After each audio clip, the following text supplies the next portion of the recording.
श्रीमद् भागवतम स्कंद द्वितीय अध्याय प्रथम, इस अनुभूति का प्रथम सोपान, श्लोक संख्या प्रथम, शब्दार्थ अनुवाद तात्पर्य श्री श्रीमदेसी भक्तिवेदांत स्वामी प्रभुपाद के द्वारा।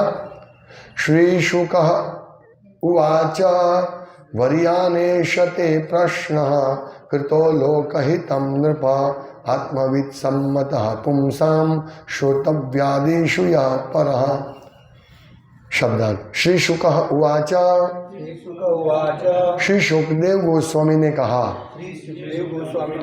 वर्यान महिमा युक्त एषः यह ते आपका प्रश्न सवाल कृतः आपके द्वारा किया गया लोकहितम सभी मनुष्यों के लिए लाभप्रद नृपा हे राजा आत्मविद अध्यात्मवादी सम्मतः स्वीकृत पुंसाम सभी पुरुषों का श्रोतव्य आदिशु सभी प्रकार के श्रवण में यह जो है परम सर्वश्रेष्ठ। अनुवाद।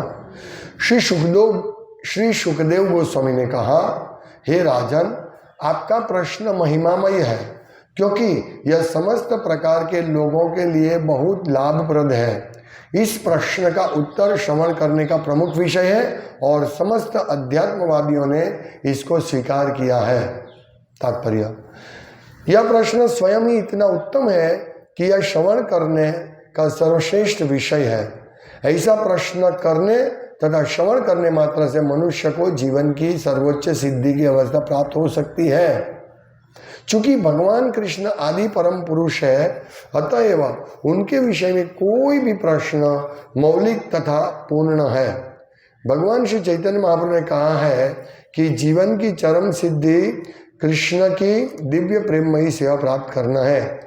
चूंकि कृष्ण विषय प्रश्नोत्तर मनुष्य को दिव्य प्रद प्रदान करने वाले हैं, अतएव कृष्ण दर्शन के विषय में महाराज परीक्षित के प्रश्न अत्यंत महिमामय है।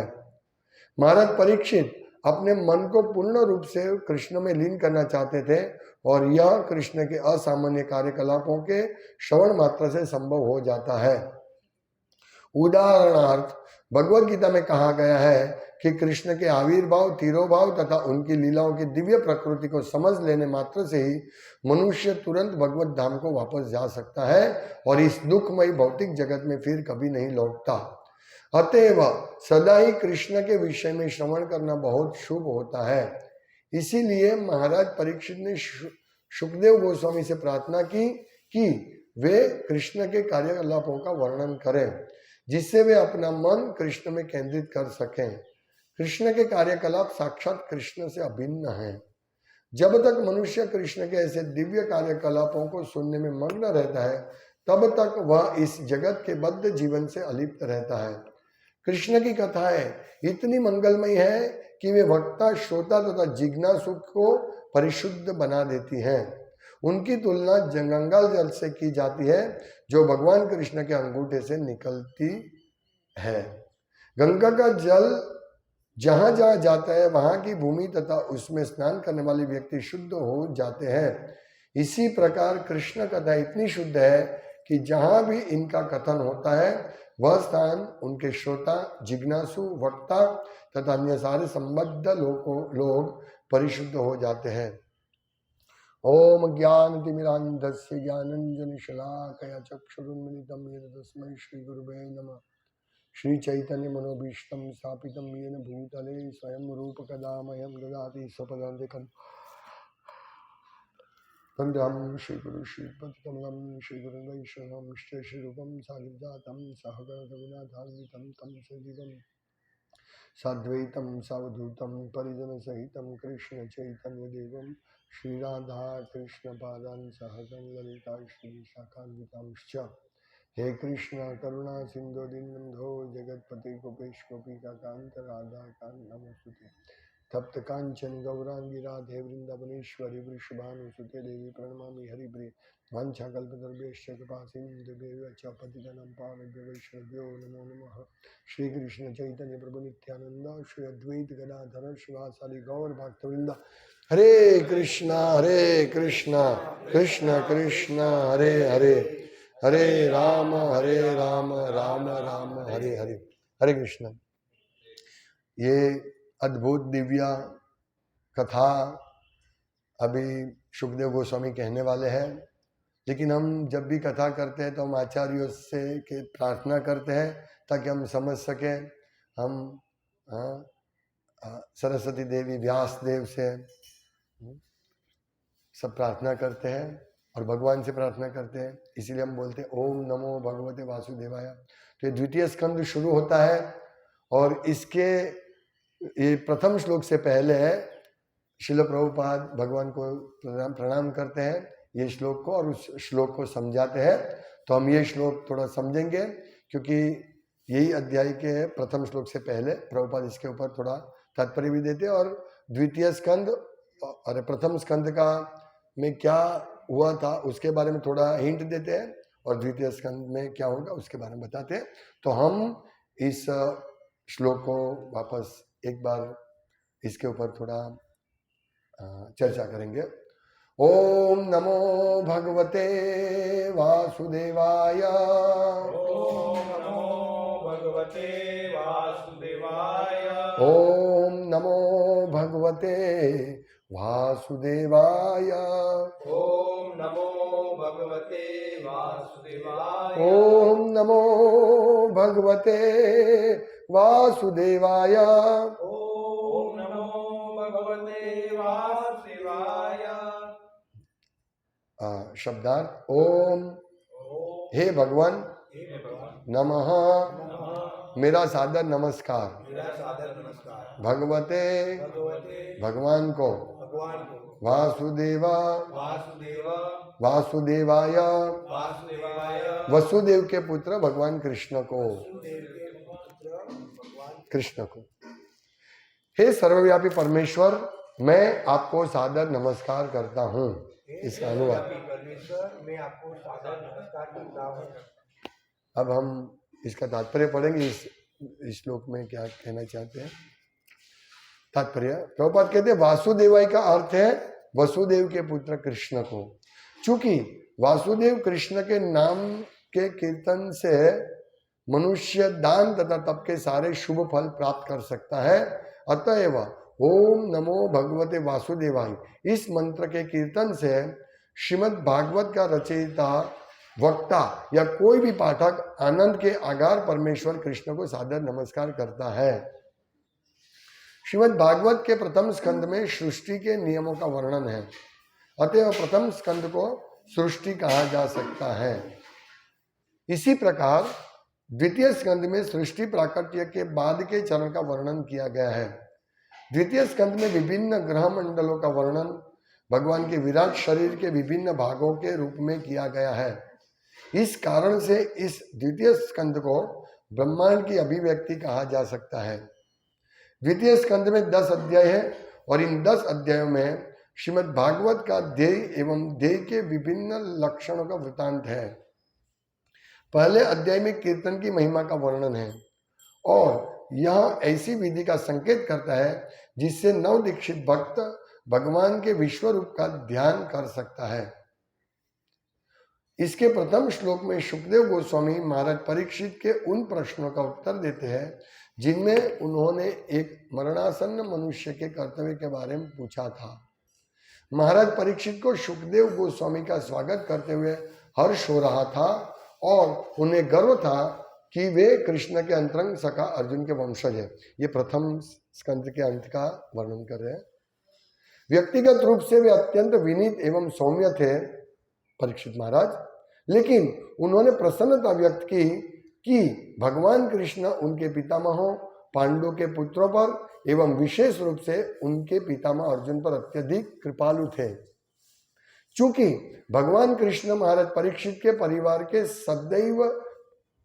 चूंकि भगवान कृष्ण महाराज परीक्षित के परिवार से सदैव प्रसन्न रहते थे, अतएव महाराज परीक्षित के मरणासन्न होने पर आत्म साक्षात्कार की विधि में सहायता पहुंचाने के लिए सुखदेव गोस्वामी को भेजा गया था। महाराज परीक्षित अपने बाल्यकाल से भगवान कृष्ण के भक्त थे, अतएव उनका कृष्ण के प्रति सहज स्नेह था। सुखदेव गोस्वामी उनकी इस निष्ठा को जानते थे, अतएव उन्होंने राजा के कर्तव्य के विषय में किए गए प्रश्नों का स्वागत किया। चूंकि राजा ने यह संकेत किया था कि प्रत्येक जीव का चरम कर्तव्य भगवान कृष्ण की सेवा करना है, अतएव सुखदेव गोस्वामी ने इस सुझाव का स्वागत करते हुए कहा, चूंकि आपने कृष्ण विषय प्रश्न पूछे हैं, अतएव आपका प्रश्न अत्यंत महिमामय है। प्रथम श्लोक का अनुवाद इस प्रकार है।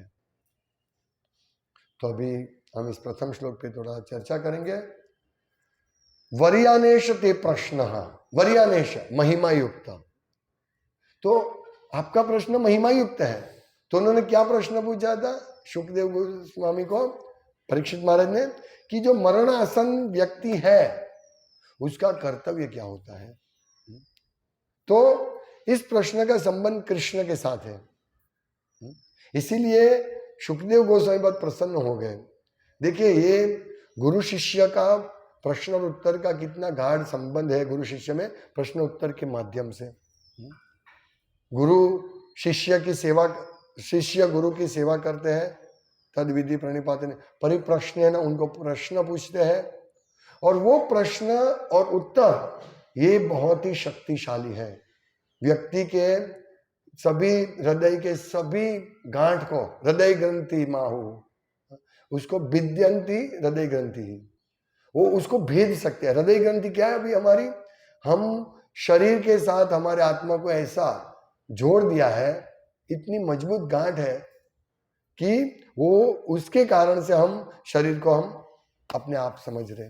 तो ये हृदय ग्रंथि को गुरु शिष्य के प्रश्नों के द्वारा छेदा जा सकता है, और यही बात है। इसीलिए ये ऐसे प्रश्न किया कि आपके प्रश्न, सुखदेव गोस्वामी कहते कि आपके प्रश्न इतने महिमा युक्त है क्योंकि यही एकमात्र, इसका उत्तर जो है सभी लोगों के लिए सुनने का एकमात्र विषय है, श्रवण करने का प्रमुख विषय है, और समस्त अध्यात्मवादियों ने इसका स्वीकार किया है। यानी यहाँ जो भी बैठे थे उन्होंने एक मत से कहा कि ठीक है, अभी ये कथा चलनी चाहिए भगवान के बारे में। तो ये बहुत सुंदर अभिवादन करे। हमने देखा कि पिछले अध्याय में, यानी प्रथम स्कंद के अंतिम अध्याय में परीक्षित महाराज बहुत प्रसन्न थे कि सुखदेव गोस्वामी आए, और प्रशंसा इतनी अच्छी तरह व्यक्त करे कि आप इतने महान हैं कि आप शायद ही किसी गृहस्थ के घर में गाय दोहन होता है उतना समय ज्यादा से ज्यादा शायद ही रुकते हैं। यानी कभी भी आध्यात्मवादी कहीं ज्यादा जाते नहीं है और रुकते नहीं है, पर वहां रुकते सिर्फ एकमात्र कार्य करने के लिए, उस गृहस्थ का कल्याण करने के लिए। इसीलिए बहुत प्रसन्न थे परीक्षित महाराज। प्रसन्न हो मेरा भाग्य कि आप मेरे घर पे आए। जब गुरु महाराज यहाँ आते हैं सूरत, तो सब भक्त चाहते कि मेरे घर पे आए, मेरे घर पे आए, ताकि मेरा घर कल्याणकारी हो। लेकिन जनरली लोग जो भक्त या जो भी है वो चाहते कि मेरे घर में आए ताकि मेरा घर समृद्ध रहे। ये एक भावना होती है, ऐसी भावना नहीं होनी चाहिए। हमारे हृदय में ऐसी भावना होनी चाहिए कि मेरे घर में आए हैं और मुझे आध्यात्मिक लाभ के लिए वो मुझे उपदेश दे। ये एक मात्र होना चाहिए। कभी कभी हम जाते हैं तो ऑफिस का उद्घाटन के लिए, घर के उद्घाटन के लिए सब हमको रूम्स दिखाते हैं, फिर बोलते हैं आप यहाँ बैठो। ऑफिस है तो उसकी चेयर में बैठो, चेयर कल्याण हो जाए। नहीं, ये कल्याण नहीं है। वास्तव में कल्याण क्या है? उपदेश। और उपदेश, ये उपदेश सुनने से पूरा कल्याण होता है। इसीलिए ये प्रश्न महिमा युक्त है। वर्यानेशते प्रश्न, क्यों? आत्मविद सम्मत पुंसाम, ये अध्यात्मवादी ने स्वीकृत किया इसको, सभी ने, कि ये प्रश्न करना चाहिए। क्या? श्रोत्राव्यादिषु यह परः, ये परः सर्वश्रेष्ठ है सभी प्रकार के श्रवण में। श्रोत्राव्यादि मतलब श्रवण आदि जो भी चीज है उसमें सर्वश्रेष्ठ ये प्रकार के प्रश्न है, दिव्य प्रश्न है। तो हमें इससे क्या शिक्षा लेनी है कि हमें 24 आवर्स भगवान के विषय में चर्चा करनी चाहिए। यानी केंद्र, हमारे प्रत्येक कार्य का केंद्र कृष्ण होना चाहिए। यदि हम ये करेंगे तो हमारा पूरा जीवन परम मंगलमय बन जाएगा। हम चाहते हैं कि हमारे घर में भक्त आए, हमारे कल्याण हो, लेकिन इस प्रकार इस प्रश्न को हम चर्चा में, हमारा चर्चा का विषय बनाएंगे इस प्रश्न के उत्तर का, तो हमारा पूरा कल्याण हो सकता है। और ये सब सभी लोगों के द्वारा ये स्वीकृत है। तो अभी हमें ध्यान रखना चाहिए। आज हमने सुबह देखा श्रील प्रभुपाद का एक कोटेशन हमने पढ़ा। श्रील प्रभुपाद क्या कहते हैं कि लोग ज्यादा निंद्रा में अपना समय बिता रहे हैं। लोग 10 घंटे, 12 घंटा, 5 घंटा। प्रभुपाद कहते हैं नींद की आवश्यकता नहीं है, क्योंकि आप जितना सोए उतना आपने अपना समय व्यर्थ गंवाया। यानी हम लोगों को 6 घंटे से ज्यादा नहीं सोना है। यदि हमारा शरीर नहीं चले तो ज्यादा से ज्यादा 7 घंटा, लेकिन 6 घंटा, प्रभुपाद कहते हैं 6 घंटा से जो भी ज्यादा सोता है वो तमोगुण में है। लेकिन हम लोग ज्यादा सोते हैं, अभ्यास नहीं इसके लिए। तो धीरे धीरे अभ्यास करना चाहिए हमको कि हम कम सोए और इस प्रकार के आध्यात्मिक विषयों की चर्चा ज्यादा करें। तो धीरे धीरे हमें हमारी निद्रा को कम करना चाहिए। और निद्रा को कम करना है तो मंगल आरती में आएंगे तो निद्रा अपने आप कम होगी। एक हम लोग एक दृढ़ निश्चय करना है कि मैं मंगल आरती में आऊंगा, तो हम अवश्य अपनी निद्रा पे कंट्रोल कर सकते हैं। हम 12 बजे भी सोएंगे तो भी हम उठ जाएंगे। ये आवश्यक है, क्योंकि जितना हम निद्रा करेंगे, निद्रा में सोएंगे, उतना हमारा समय चला गया। इसीलिए शारीरिक आवश्यकता जितनी उतना ही सोना चाहिए। श्रील प्रभुपाद भी नहीं सोते थे, वो 2 घंटा ज्यादा से ज्यादा, वो भी कुछ 2 घंटा तो कुछ नहीं है सोने के लिए। 70 साल की उम्र में सोचिए, और वो भी विदेश पूरा प्रवास करते थे। ये जब हम भारत से अमेरिका या कहीं पे भी 5-10 घंटे का जब प्लेन का मुसाफरी होता है ना, तो जेट लेग्स होता है। यानी एक जगह से हम दूसरी जगह जाते हैं विमान में, तो टाइम का भी चेंज हो जाता है। तो वो पूरा उस दिन तो आराम चाहिए। लेकिन प्रभुपाद का ऐसा जेट लेग नहीं होता था। वो जैसे ही उतरे एयरपोर्ट से, चालू प्रचार, कथा चालू ही रहती थी उनकी। वो दिव्य स्तर पर थे। बाकी 70 साल के व्यक्ति इस प्रकार हो ही नहीं सकता। कल मैं रेलवे स्टेशन पर था, तो एक व्यक्ति आया, उनका बैग तो इसने उठाया था, कुली ने, वो रखा, वो बैठा, शायद 65-70 साल का था, फिर हाँफने लगा। थोड़ा चलते आया तो हाँफने लगा। सोचिए, तो प्रभुपाद कैसे है? ये हम समझ सकते हैं, वो दिव्य व्यक्तित्व है उनका। और इसीलिए उनका एक एक वर्ड, प्रभुपाद ये 4 दोषों से पर थे। हालांकि प्रभुपाद कहते हैं, क्योंकि उनका पूरा जो आधार था शास्त्र था। इसीलिए भ्रम प्रमाद विप्रलिप्सा कर्ण पाठो। भ्रम यानी हम भूल करते हैं, हमेशा वी कमिट मिस्टेक्स, हम भूल करते हैं। प्रमाद यानी हम मोहित होते हैं। सांप को रस्सी समझ लेते हैं अंधेरे में, और रस्सी को सांप समझ लेते हैं। भ्रम प्रमाद विप्रलिप्सा हमारी चीटिंग प्रोपेंसिटी, हम ठगाने की हमारी ये है। हम अपने आप को भी ठगाते हैं। कैसे ठगाते हैं? ये कृष्ण भक्ति नहीं करके और लोगों को गलत मैसेज देकर। यदि हम कृष्ण के विषय की छोड़कर और चर्चा करते हैं तो वो भी चीटिंग प्रोपेंसिटी है। क्या आवश्यकता है? हाँ, अपना बिजनेस है या ऐसा कोई कार्य है जो आवश्यक है, उसकी चर्चा हो सकती है, लेकिन ये चर्चा करना भी चीटिंग है। और कर्णपाठव, कर्णपाठव यानी हमारी इंद्रिय अपूर्ण है। हम इतनी अपूर्णता से भरे हुए हैं, फिर भी हम सोचते कि हम पूर्ण हैं। इसीलिए प्रभुपाद जैसे पूर्ण व्यक्ति के पास जाना चाहिए, सुखदेव गोस्वामी जैसे व्यक्तित्व के पास जाना चाहिए, ताकि हम पवित्र हो सके। और इसीलिए यहाँ प्रभुपाद कहते हैं कि क्योंकि परीक्षित महाराज का संबंध पांडवों के साथ थे और विशेष करके अर्जुन को भगवान के साथ बहुत गाढ़ संबंध था। सभी पांडवों के प्रिय थे भगवान कृष्ण, और कृष्ण के प्रिय सभी पांडव थे। नहीं तो भगवान अपना राजमहल द्वारका का छोड़ के इनके साथ वन में आए थे। पहले तो वन में आए थे, जब उनको महाभारत में कथा आती है कि जब कृष्ण ने सुना कि उनको ये मिला, उनको वनवास मिला, तो वो जाते हैं। देखिए कितने महान है भगवान अपने भक्तों के लिए। क्या आवश्यकता है, जब हम विमान में बैठते हैं तो नीचे देखते हैं, जब विमान उड़ता है तो नीचे देखते हैं छोटा छोटा सब दिखते हैं। तो भगवान को हम कुछ नहीं, हमारा कोई अस्तित्व ही नहीं है भगवान के सामने। फिर भी भगवान कृपा करके जो भक्त उनकी सेवा में सतत लगा है, जो श्रवण कीर्तन करता है, तो उनके पर कृपा करके उनको दर्शन देते हैं। ये हमें समझना है। तो ये बहुत महत्वपूर्ण है। इसीलिए श्रोतव्यादिषु, ये सुनने का विषय क्या है?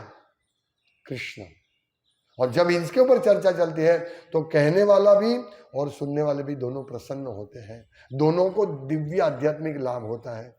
इसीलिए सुखदेव गोस्वामी भी बहुत प्रसन्न हो गए कि ऐसे शिष्य मुझे मिला कि जो मेरे से ऐसी बातें करता है।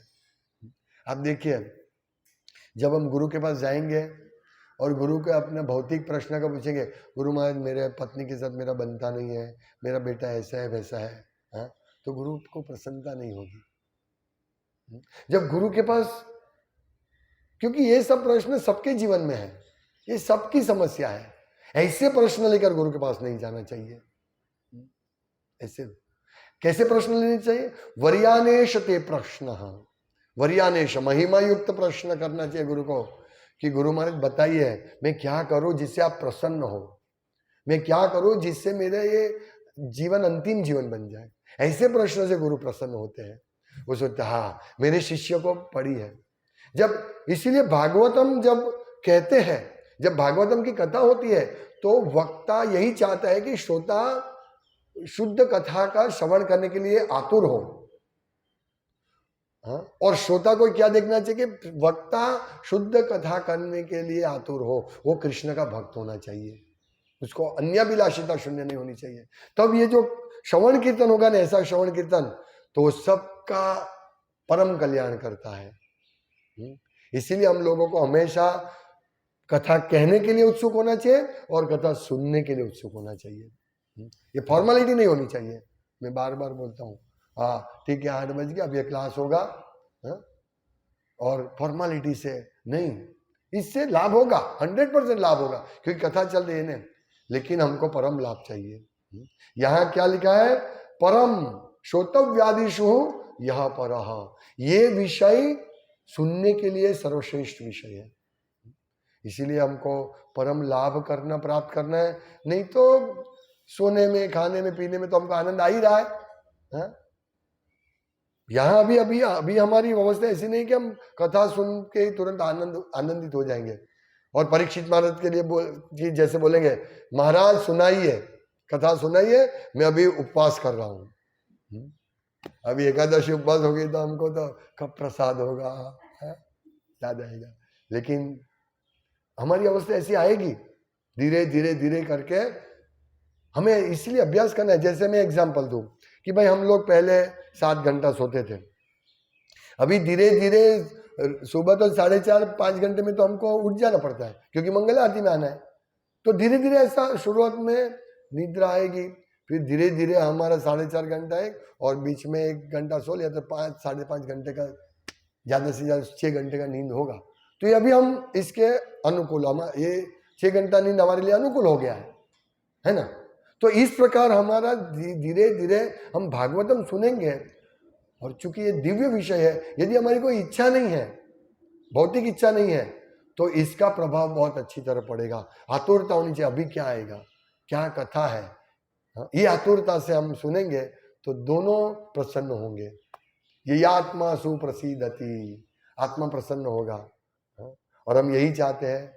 हाँ, हम पूरा मेहनत कर रहे हैं, प्रसन्नता के लिए मेहनत कर रहे हैं, सुख प्राप्ति के लिए मेहनत कर रहे हैं, लेकिन सुख प्राप्ति का यही एकमात्र उपाय है। नहीं तो परीक्षित महाराज जिनका ऐश्वर्य का कोई कमी नहीं था, वो ऐसे बैठ जाते तो कुछ तो होगा ना भाई।